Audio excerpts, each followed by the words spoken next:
प्रतिदिन निष्पक्ष एवं ताजा समाचार देखने के लिए चैनल को लाइक एवं सब्सक्राइब करें।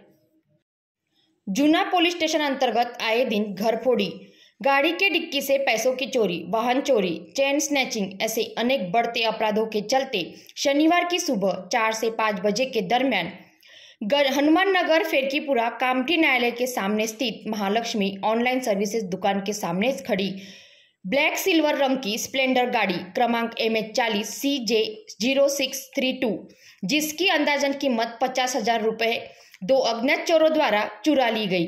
इसकी शिकायत फिरियादी सारंग प्रभाकर गायधने ने जूना पुलिस स्टेशन में दी। पुलिस घटनास्थल पर पहुंचकर वहां लगे CCTV कैमरे की जांच कर आरोपी की तलाश कर रही है। 24 तारखेला सकाळी 4:30 वाजता आमच्या राहतेघरून गाडी चोरीला गेलेली आहे। आम्ही सकाळी 7 वाजता उठल्यावर CCTV चेक केल्यावर दोन अज्ञात व्यक्तींनी गाडी नेलेली आहे।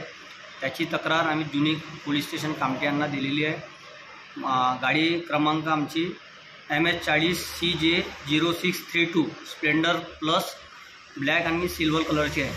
समोरची कारवाई कामठी पोलीस स्टेशन करत आहे।